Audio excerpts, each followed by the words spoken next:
नमस्कार दोस्तों, कैसे हैं आप लोग। इंटरनेशनल ऑर्गेनाइजेशन की सीरीज़ में बहुत दिन से कोई वीडियो अपलोड नहीं हुई थी, तो यहाँ पे वर्ल्ड बैंक के बारे में बताऊंगा और बेसिकली आपको वर्ल्ड बैंक ग्रुप के बारे में बताऊंगा। वर्ल्ड बैंक ग्रुप के अंदर 5 एजेंसीज हैं और उन 5 एजेंसीज में अगर आप 2 एजेंसीज को मिला दो, जिसमें एक है international bank for reconstruction and development जिसको बोला जाता है IBR, और दूसरी इंटरनेशनल डेवलपमेंट एसोसिएशन जिसको आप बोलते हो IDA। तो IDA प्लस IBRD मिलके बनाते हैं वर्ल्ड बैंक। हालांकि ओवरऑल अगर आप ग्रुप देखोगे तो 5 ऑर्गेनाइजेशन मिलके कहलाते हैं वर्ल्ड बैंक ग्रुप। इनकी मेंबरशिप कैसे डिसाइड होती है, क्या काम करते हैं, इंडिया के रिस्पेक्ट में वर्ल्ड बैंक का क्या रोल है, किस बेसिस पे वर्ल्ड बैंक को क्रिटिसाइज किया गया है, और जब ये वर्ल्ड बैंक बना 1944 में ब्रेटन वुड कॉन्फ्रेंस के बाद, उसके बाद से लेके आज तक इस वर्ल्ड बैंक ने बदलती कंडीशंस के हिसाब से क्या अपने आप को बदलने की कोशिश की। इन सब पॉइंट्स को हम लोग इस वीडियो में खंगालने वाले हैं। तो बेसिक इंस्ट्रोडक्शन देखें तो ये एक इंटरनेशनल फाइनेंशियल इंस्टीट्यूशन है जो कि लोन प्रोवाइड करता है और ग्रांट प्रोवाइड करता है किसको, governments of low and middle income countries को, for the purpose of pursuing capital projects. Capital projects क्यों? क्योंकि कैपिटल प्रोजेक्ट्स कहीं ना कहीं एम्प्लॉयमेंट पैदा करते हैं, कहीं ना कहीं इक्विटेबल ग्रोथ को आगे लेके जाते हैं। मैं आपको एग्जांपल देता हूँ। इंडिया में मान लीजिए जयपुर में कोई हाईवे बन रहा है या फिर मान लीजिए पटना में कोई ब्रिज बन रहा है, तो इस प्रकार के प्रोजेक्ट्स को फंड करने के लिए वर्ल्ड बैंक से लोन आता है। तो जब ये प्रोजेक्ट्स बन रहे होते हैं तो कहीं ना कहीं लोगों को रोजगार मिलता है, और जब ये बन जाते हैं तो ये पब्लिक पर्पस को सर्व करते हैं। तो उस इलाके का इंफ्रास्ट्रक्चर, ट्रांसपोर्ट वगैरह सुधरेगा, तो ओवरऑल लोगों के रहने के पैरामीटर सुधरेंगे, लोग जल्दी एक जगह से दूसरी जगह जा पाएंगे, उसके बहुत से आफ्टर इफेक्ट्स होते हैं। तो इस प्रकार के प्रोजेक्ट्स को वर्ल्ड बैंक फाइनेंस करता है लो और मिडिल इनकम कंट्रीज में। 2 तरीके फाइनेंस करता है, एक तो ग्रांट देके, ग्रांट मतलब पैसा फ्री में दे दिया, वापस नहीं लेंगे। लोन मतलब पैसा दिया है तो लोन वापस लेंगे, साथ साथ उसके ऊपर थोड़ा ब्याज भी लेंगे। हालांकि वर्ल्ड बैंक जब भी पब्लिक पर्पस के लिए कोई लोन देता है ब्याज थोड़ा कम ही होता है। जैसा कि मैंने बताया कि IDA और IBRD मिला दो तो बन जाता है वर्ल्ड बैंक। हालांकि इस वर्ल्ड बैंक ग्रुप में 5 अलग अलग ऑर्गेनाइजेशन है, उसको भी हम लोग देखेंगे। वर्ल्ड बैंक का अभी के लिए गोल क्या है? Reduction of poverty. अब अगर आप बात करो, वर्ल्ड बैंक एक इंटरनेशनल फाइनेंशियल इंस्टीट्यूशन है। इंटरनेशनल फाइनेंशियल इंस्टीट्यूशन क्या होता है? ये एक ऐसा इंस्टीट्यूशन होता है जहाँ पे एक से ज़्यादा कंट्री इन्वॉल्व है, और जब एक से ज़्यादा कंट्री इन्वॉल्व होती हैं तो वो एक इंटरनेशनल लॉ पे चलता है, और उस इंटरनेशनल लॉ को वो सारी की सारी कंट्रीज मानती हैं। तो प्रॉब्लम ये है कि इंटरनेशनल फाइनेंशियल इंस्टीट्यूशन में शेयर होल्डर्स होते हैं, मतलब उस इंस्टीट्यूशन को अलग अलग सरकारें ओन करती हैं। उस इंस्टीट्यूशन को जो सरकार ज़्यादा ओन करेगी वो अपने फेवर में कुछ नए लॉज बना सकती है, और उन लॉज को कम शेयर होल्डर वाली कंट्रीज को भी मानना पड़ेगा, जिसके चलते कम शेयर होल्डर वाली कंट्रीज के अगेंस्ट में कुछ डिस्क्रिमिनेशन हो सकता है। वर्ल्ड बैंक में भी ये टेंडेंसी देखने को मिली है, आगे डिस्कस करेंगे। हिस्ट्री की बात की जाए तो 1944 में ब्रेटन वुड्स कॉन्फ्रेंस बना, जहाँ पे इंटरनेशनल मॉनेटरी फंड बना और वर्ल्ड बैंक भी बना। जब शुरुआत में बना था इसको IBRD बोला गया था, वर्ल्ड बैंक तो इसका लेटेस्ट नाम है। वर्ल्ड बैंक के प्रेसिडेंट की बात की जाए तो नॉर्मली ये एक अमेरिकन है। वर्ल्ड बैंक और IMF दोनों के हेडक्वार्टर्स वाशिंगटन DC में है। माउंट वाशिंगटन होटल का जो गोल्ड रूम है वहाँ पे इंटरनेशनल मॉनेटरी फंड और वर्ल्ड बैंक दोनों को इस्टेब्लिश किया गया था। आगे बढ़ने से पहले वीडियो पे लाइक का बटन दोस्तों, अगर अब तक आपने इस वीडियो को, इस चैनल को शेयर और सब्सक्राइब नहीं किया है तो कर दीजिए।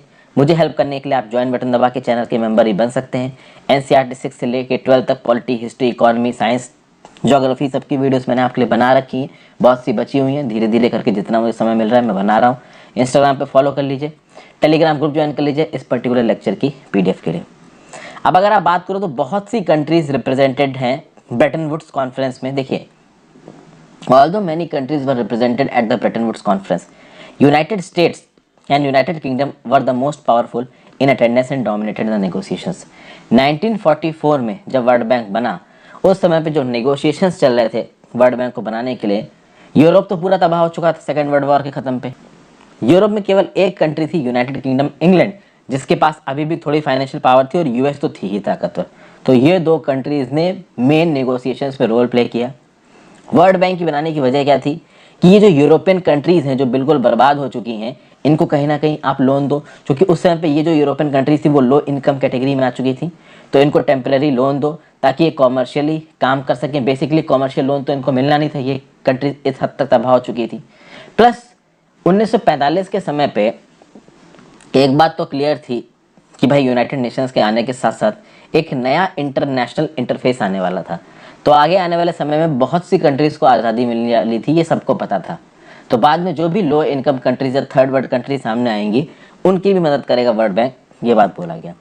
तो वर्ल्ड बैंक एक्चुअली में इनिशिएट हुआ था as IBRD, international bank for reconstruction and development. International financial institution की तरह बना था 1944 में। हेडक्वार्टर्स इसके वाशिंगटन DC में है और वर्ल्ड बैंक ग्रुप की मेन लैंडिंग आर्म है ये। किसको लोन देता है? मिडिल इनकम डेवलपिंग कंट्रीज को लोन देता है। इनिशियल मिशन क्या था इसका? To finance the reconstruction of European union devastation by war to, finance the reconstruction of European nations devastated by world war two. तो वर्ल्ड वॉर टू में जो Nations बर्बाद हो गए थे, इनको रिकंस्ट्रक्ट करना। तो भाई कॉमर्शियल ग्रेड या कंसेशनल फाइनेंसिंग देना सोवरेन स्टेट्स को, ताकि ये अपने transportation, infrastructure, education, domestic policy, environmental consciousness, energy investment, health care, access to food and portable water and access to improve sanitation, ये सब कर सकें। ये वर्ल्ड बैंक अभी के लिए कर रहा है। यूरोप तो रिकंस्ट्रक्ट हो गया, आज की डेट में यूरोप डेवलप्ड फॉर्म में हमारे सामने आता है, लेकिन अफ्रीका की कंट्रीज़, एशिया की कंट्रीज़, साउथ ईस्ट एशिया की कंट्रीज़, साउथ अमेरिका की कंट्रीज़ जो आज भी गरीब हैं, बर्बाद हैं बहुत सारी जगहों पे, उनके लिए इन सब डोमेन्स में पैसा प्रोवाइड करना उधार पे या ग्रांट की तरह वर्ल्ड बैंक का काम है। ठीक है भाई। World bank basically sovereign government को फाइनेंस करती है या उन प्रोजेक्ट्स को फाइनेंस करती है जिसकी गारंटी सोवरेन गवर्नमेंट्स देते हैं। तो अगर इंडिया में कोई प्रोजेक्ट फाइनेंस कर रहा है वर्ल्ड बैंक, तो जब तक हमारी केंद्र सरकार इस बात की गारंटी नहीं देगी कि हाँ भाई हम आपको पैसा लौटाएंगे, तब तक वर्ल्ड बैंक की तरफ से पैसा नहीं आएगा। और वर्ल्ड बैंक बेसिकली उन मिडिल इनकम कंट्रीज को ज़्यादा पैसा देती है जहाँ पे पर कैपिटा इनकम $1026 से $12,475 पर ईयर तक है। आपसे एक सवाल है, नीचे कमेंट बॉक्स में बताइए इंडिया में पर कैपिटा इनकम डॉलर्स में अभी के लिए क्या चल रही है। इस कैटेगरी में कौन कौन सी कंट्रीज आती हैं? 1000 से $12,000 प्रति ईयर की कैटेगरी में इंडोनेशिया, इंडिया और थाईलैंड। ठीक है भाई। यहाँ पे इस तरीके की कंट्रीज में ज़्यादातर फॉरेन इन्वेस्टमेंट और लार्ज इंफ्रास्ट्रक्चर बिल्डिंग प्रोजेक्ट्स बन रहे हैं। देखिए डेवलप्ड वर्ल्ड तो ऑलरेडी डेवलप हो चुका है, वहाँ पे डेवलपमेंट की उतनी ज़रूरत नहीं है। जो डेवलपिंग वर्ल्ड है वहाँ स्कोप ज़्यादा है। प्लस एशिया, अफ्रीका, इस टाइप की जो कंट्रीज़ हैं यहाँ पे आबादी भी ज़्यादा है, तो ह्यूमन रिसोर्स डेवलपमेंट का स्कोप भी बहुत ज़्यादा है। तो बहुत सारे कॉरपोरेट्स और बहुत सारे आप कहते हैं ना कि फ्यूचर की प्रोजेक्शंस इन कंट्रीज़ के साथ जोड़ी जाती है। तो वर्ल्ड बैंक की इन्वेस्टमेंट में एक कॉमर्शियल एलिमेंट भी आ जाता है कि हाँ भाई यहाँ पैसा लगाओगे तो पैसा बाद में निकल ही आएगा। और उससे भी बड़ी बात ये, जो मिडिल इनकम कंट्रीज़ हैं, यहाँ दुनिया की 70% आबादी रहती है। तो अगर आप यहाँ पे पैसा पंप इन करोगे तो इकोनॉमिक ग्रोथ होगी और उस इकोनॉमिक ग्रोथ से इन गरीब लोगों को बेनिफिट होगा। तो इसलिए भी वर्ल्ड बैंक यहाँ पे पैसा डालता है। फिर नेक्स्ट आ जाते हैं इंटरनेशनल डेवलपमेंट इंस्टीट्यूशन पे। अब ये जो इंटरनेशनल डेवलपमेंट एसोसिएशन है, ये भी एक इंटरनेशनल फाइनेंस इंस्टीट्यूशन है। कंसेशनल लोन्स और ग्रांट्स देता है दुनिया की जो पुअर कंट्रीज़ हैं उनको। वर्ल्ड बैंक ग्रुप का एक पार्ट है, इसके हेडक्वार्टर्स भी वाशिंगटन DC में 1960 में बना था। International bank for reconstruction and development को कॉम्प्लीमेंट करने के लिए, मदद करने के लिए, ताकि डेवलपिंग कंट्रीज़ को लैंड किया जा सके, खासकर उन कंट्रीज़ को जिनकी लोएस्ट ग्रॉस नेशनल इनकम है, जिनकी क्रेडिट वर्थीनेस थोड़ी सी ट्रबल्ड है, जिनकी पर कैपिटा इनकम बहुत कम है। बट उनको आप छोड़ तो नहीं सकते ना, मदद तो करनी है ना। तो ये इसीलिए इंटरनेशनल डेवलपमेंट इंस्टीट्यूशन है, दुनिया की सबसे गरीब कंट्रीज़ की मदद करने के लिए। 173 इसके शेयर होल्डर नेशंस हैं। ठीक है ना भाई। IDA का एम है कि पॉवर्टी कम करेंगे बाय प्रोवाइडिंग लोन्स, जिनको आप क्रेडिट बोल सकते हैं, ग्रांट्स फॉर प्रोग्राम, उन प्रोग्राम्स को जिससे इकोनॉमिक ग्रोथ बढ़ेगी, इनइक्वालिटी कम होगी और लोगों के रहने के जो हालात हैं वो इम्प्रूव करेंगे।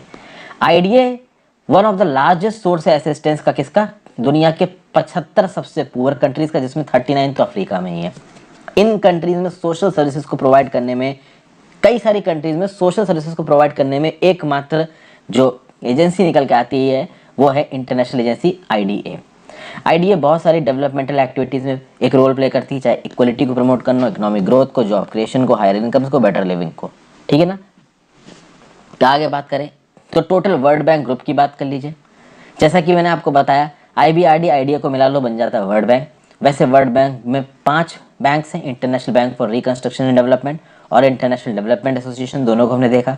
फिर इंटरनेशनल फाइनेंस कॉर्पोरेशन, भाई इन्वेस्टमेंट, एडवाइस और एसेट मैनेजमेंट। तो जो हाई फाई टाइप के काम होते हैं ना, ठीक है ना, पैसों वाले काम होते हैं ना, हाई मतलब मनी वाले काम, डेवलप्ड कंट्रीज जिस तरीके कामों में इन्वॉल्व होते हैं, तो उसके लिए इंटरनेशनल फाइनेंस कॉर्पोरेशन है।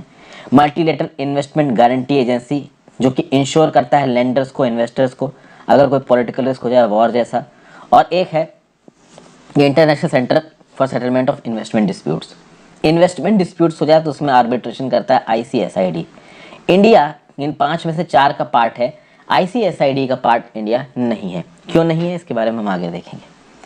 तो बेसिकली जो वर्ल्ड बैंक ग्रुप है, ठीक है ना, इस ग्रुप में मेंबर नेशंस की सरकारें आती हैं, ठीक है, और अल्टीमेट डिसीजन मेकिंग कौन लेगा, ये मेंबर नेशंस लेंगे अपने अपने शेयर होल्डिंग पैटर्न के हिसाब से।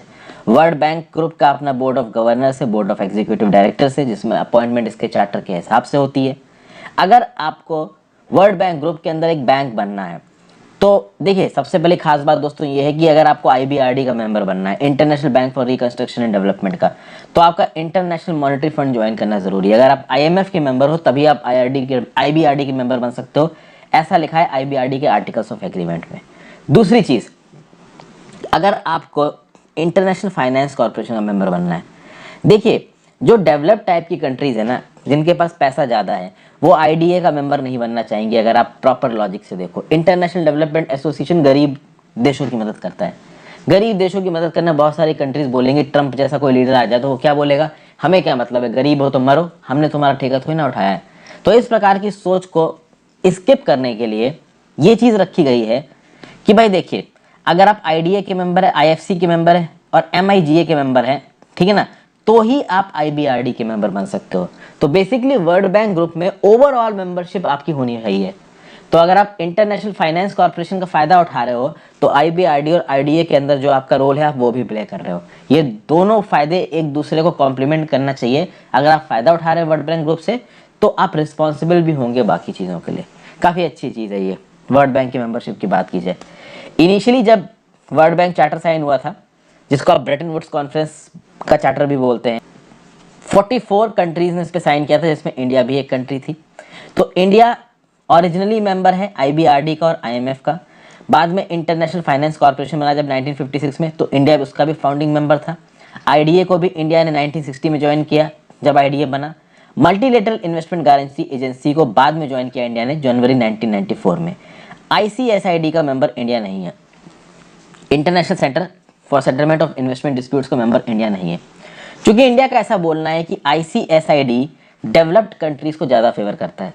वेस्टर्न डेवलप्ड कंट्रीज जैसे कि यूरोप और USA टाइप की कंट्रीज को ज़्यादा मदद करता है। यहाँ के बड़े बड़े कॉर्पोरेट्स इंडियन सरकार को ICSID में घसीट कर इंडियन सरकार के ऊपर कुछ क्लॉजेस लगा सकते हैं, ठीक है ना, कोई फाइन पेनाल्टी लगा सकते हैं और फिर इंडियन सरकार को फाइन पेनाल्टी भरनी पड़ेगी। अगर ICSID में आपको खींचा जाता है किसी इन्वेस्टमेंट डिस्प्यूट में या ट्रेड डिस्प्यूट्स में, तो आपके ऊपर उसका जो वर्डिक्ट है ना वो बाइंडिंग हो जाएगा। इसलिए इंडिया ने इसको ज्वाइन नहीं किया। इंडिया का साफ साफ बोलना है कि ICSID डेवलप्ड कंट्रीज को ज़्यादा फेवर करता है, डेवलपिंग कंट्रीज के अगेंस्ट जाता है। ICSID का जो भी वर्डिक्ट आएगा उस वर्डिक्ट के अगेंस्ट इंडियन कोर्ट में कुछ नहीं हो सकता। एक बार वो वर्डिक्ट आ गया तो उसके अगेंस्ट में जो आप अपील फाइल करोगे वो भी वही पैनल होगा जिसको वर्ल्ड बैंक का चेयरमैन अपॉइंट करता है। तो कहीं ना कहीं ये इंडिया को फेयर नहीं लगता, इसलिए international centre for settlement of investment disputes, इसको इंडिया ने ज्वाइन नहीं किया।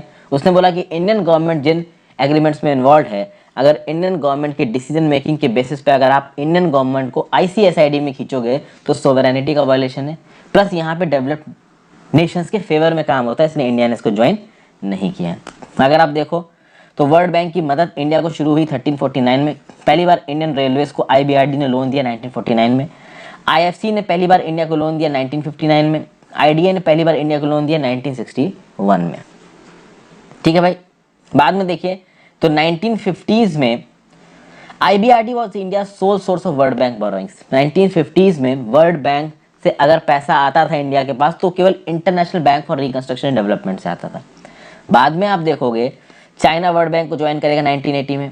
अब इंटरनेशनल डेवलपमेंट एसोसिएशन जो भी पैसा बांटता था इंडिया में उसका शेयर कम हो जाएगा, क्योंकि जब वर्ल्ड बैंक ज्वाइन करेगा 1980 में तो वर्ल्ड बैंक बोलेगा कि भाई IDA के रिसोर्सेज हमें भी मिल जाए, मतलब IDA में जो भी पैसा उधार में घुमाया जा रहा दुनिया में, तो चाइना के प्रोजेक्ट्स को भी पैसा मिले, तो वो दिया गया। फिर भाई एशिया अफ्रीका के हालात ख़राब थे तो अफ्रीका में डेवलपमेंट के लिए भी IDA ने पैसा दिया। तब तक इंडिया के हालात थोड़े से बेटर हो रहे थे, तो इंडिया का जो पैसे का शेयर था जो कि इंटरनेशनल डेवलपमेंट एसोसिएशन की तरफ से आता था वो थोड़ा कम हो गया। बाद में आप देखो तो concessional rate of funding India ने लेना थोड़ा कम कर लिया और नॉर्मल रेट ऑफ फंडिंग पे इंडिया ने वर्ल्ड बैंक से और IBRD से पैसा उठाना शुरू किया। 1991 के मैक्रो इकोनॉमिक क्राइसिस के बाद चीज़ें और बदलेंगी। वर्ल्ड बैंक और IMF इंडिया से बोलेंगे कि आप कुछ स्ट्रक्चरल एडजस्टमेंट्स करिए, अपनी इकोनॉमी को ओपन करिए। इंडिया अपनी इकोनॉमी को ओपन करेगा और फिर वर्ल्ड बैंक की तरफ से और मदद इंडिया के पास आनी शुरू होगी। अभी वर्ल्ड बैंक में इंडिया को एक ब्लेंड कंट्री माना गया है। ब्लेंड कंट्री मतलब एक ऐसी कंट्री जो ट्रांजिशन में है। कहाँ से ट्रांजिशन में है? तो वो लोअर मिडिल इनकम से मिडिल इनकम के ट्रांजिशन में है। ठीक है भाई। और एक कंट्री ब्लेंड कंट्री जो लोअर मिडिल इनकम से मिडिल इनकम के ट्रांजिशन में है, उसको लैंडिंग मिल सकती है इंटरनेशनल डेवलपमेंट इंस्टीट्यूशन से भी और IBRD से भी। 2015 से लेकर 2018 के बीच में वर्ल्ड बैंक ने लगभग 10.2 बिलियन डॉलर उधार पे दिया है इंडिया को। और वर्ल्ड बैंक ग्रुप ने बोला कि जो टोटल फंडिंग 2019 से लेकर 2022 की पीरियड में वर्ल्ड बैंक की तरफ से इंडिया को जाएगी वो होगी 25 से 30 बिलियन डॉलर। रिसेंटली अगर कुछ प्रोजेक्ट्स देखे जाएं जो कि वर्ल्ड बैंक की तरफ से इंडिया के पास आए हैं, तो वर्ल्ड बैंक ने 400 मिलियन डॉलर का प्रोजेक्ट अप्रूव किया है जो कि इंडिया के एफर्ट्स को बढ़ाएगा for providing social assistance to poor and vulnerable household जो कोविड-19 से इम्पैक्ट हुए हैं। फिर चिराग इनिशिएटिव ऑफ छत्तीसगढ़, जिसका फुल फॉर्म है Chhattisgarh inclusive rural and accelerated agricultural growth project, ये भी वर्ल्ड बैंक फाइनेंस्ड है। Nagaland enhancing classroom teaching and resources project, world bank. Second dam improvement and rehabilitation project DRIP two in various states, world bank. तो ये सब world bank के द्वारा दिए गए, आप कह सकते हो कि मदद है इंडिया। लेकिन समय समय पे वर्ल्ड बैंक पे रिफॉर्म्स की भी मांग रही। कहीं ना कहीं वर्ल्ड बैंक को बोला जाता है कि ये डेवलप्ड कंट्रीज और जो हाईली कैपिटलाइज्ड कंट्रीज हैं उनके प्रति झुकाव रखता है। कहीं ना कहीं वर्ल्ड बैंक वर्ल्ड कैपिटलिज्म को प्रमोट करता है स्ट्रक्चरल एडजस्टमेंट प्रोग्राम को लाके। ये जो स्ट्रक्चरल एडजस्टमेंट प्रोग्राम के चलते जो रिफॉर्म्स हैं जो कि वर्ल्ड बैंक दुनिया भर में करने की कोशिश करता है, इससे केवल रिच कंट्रीज को फायदा होता है, ऐसा बोला जाता है। जैसे कि जब इंडिया ने LPG रिफॉर्म्स किए 1991 के, तो ऐसा बोला गया कि इसका फायदा ओवरऑल इंडिया में आया, लेकिन गरीबी और अमीरी के बीच का जो गैप है वो और बढ़ गया। इसको मैंने NCERT में एक्सप्लेन किया है, जब NCERT में इकोनॉमिक्स 11th की किताब में मैंने आपसे लिबरलाइजेशन, प्राइवेटाइजेशन और ग्लोबलाइजेशन की बात की। अगर आपने NCERT 11th क्लास की इकोनॉमिक्स नहीं देखी है तो देखिए, जाके मेरी प्लेलिस्ट में जाइए, आपको NCERT 11th क्लास की इकोनॉमिक्स की प्लेलिस्ट मिल जाएगी। तो कहीं ना कहीं world bank free market economic policy को प्रमोट करता है और फ्री मार्केट इकोनॉमिक पॉलिसी को डेवलपिंग कंट्रीज के ऊपर इम्पोज करने की कोशिश करता है, जिसके चलते रिच और पुअर के बीच में जो डिफरेंस है ना वो बढ़ता जाता है। और कहीं ना कहीं वर्ल्ड बैंक में रिफॉर्म्स की इसलिए भी डिमांड होती है क्योंकि इंडिया और चाइना जैसी इमर्जिंग पावर्स वर्ल्ड बैंक में ज़्यादा शेयर होल्डरशिप मांग रहे हैं और उनको मिल नहीं रही है। तो इसका इम्पैक्ट क्या निकल के आ रहा है कि चाइना जैसी countries Asia infrastructure investment bank बना रही हैं, जिसमें इंडिया जैसी कंट्रीज एक मेजर रोल प्ले कर रही हैं। और इससे आगे आने वाले समय में वर्ल्ड बैंक की जो इंपॉर्टेंस है वो कम हो सकती है, इसलिए वर्ल्ड बैंक को अपने आप को रिफॉर्म करने की ज़रूरत है। वर्ल्ड बैंक और IMF दोनों को वॉशिंगटन कंसेंसस के लिए क्रिटिसाइज किया गया। वॉशिंगटन कंसेंसस क्या होता है? It is a collective term used for 10 economic policy prescriptions as a part of standard reform package promoted for crisis racked developing countries. भाई जब वॉशिंगटन कंसेंसस आया था 1944 में, उसके बाद तो भाई डेवलपिंग कंट्रीज को और वॉर की वजह से जो कंट्रीज डिस्ट्रॉय हो गई थी उनको सुधारने के लिए IMF और वर्ल्ड बैंक ने दुनिया भर की कंट्रीज के ऊपर कुछ प्रॉपर कंडीशंस लगाए थे। ये बोला था कि हम आपको लोन तब देंगे जब आप हमारी इन शर्तों को मानोगे। और ये शर्तें कहीं ना कहीं बिग कॉरपोरेशंस और डेवलप्ड कंट्रीज की, आप कह सकते हो, इम्प्रॉपर तरीके से या डिस्क्रिमिनेटरी तरीके से मदद करती है। फिर वर्ल्ड बैंक को इसलिए भी क्रिटिसाइज किया जाता है कि ये इन्वायरमेंटल और सोशल इम्पैक्ट ऑफ प्रोजेक्ट्स को नहीं देखते हैं। तो नो डाउट अभी के लिए जो दुनिया में वर्ल्ड बैंक की इमेज है, नो डाउट अच्छी इमेज है भाई। कहीं ना कहीं बहुत सारे डेवलपमेंटल प्रोजेक्ट्स को इंडिया में वर्ल्ड बैंक फाइनेंस करता है।